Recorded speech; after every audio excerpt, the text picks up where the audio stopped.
I wonder if you could tell us whether, if you had it to do over again, you would work for the presidency, and whether you can recommend the job to others. Well, the answer is, the first is yes, and the second is no. I don't recommend it to others. At least for a while. President, do you think that Mrs. Murphy should have to take into her home a lodger whom she does not want, regardless of her reason, or would you accept a change in the Civil Rights Bill to accept small boarding houses like Mrs. Murphy? The question would be, it seems to me, Miss Gregg, whether Mrs. Murphy had a substantial impact on interstate commerce.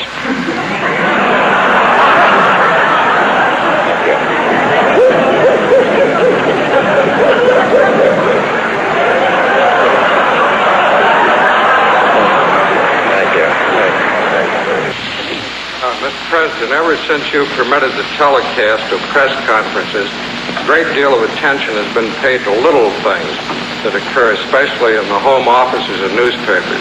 Would you save us a couple of hours' work tonight and explain what the Band-Aid is doing on your right hand? Well, I cut my finger when I was cutting bread. Unbelievable as it may sound. Mr. President, the practice of managed news is attributed to your administration. Mr. Salinger says he's never had it defined. Will you give us your definition and ask us why you find it necessary to practice it?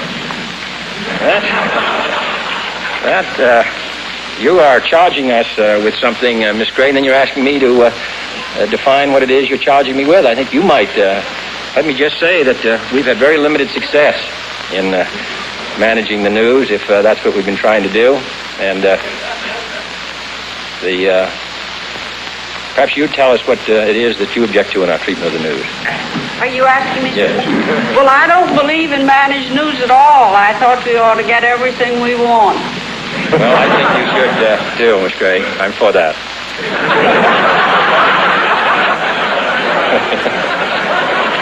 President, you have said that you are in favor of the two-term limit to the office of the presidency. How do you feel about former President Eisenhower's suggestion that the terms of congressmen also be limited? It's the sort of proposal which I may advance in a post-presidential period, but not right now. Mr. President, the Democratic platform in which you ran for election promises to work for equal rights for women, including equal pay, to wipe out job opportunity discriminations. Now, you have made efforts on behalf of others. What have you done for the women according to the promises of the platform? Well, I'm sure we haven't done enough, and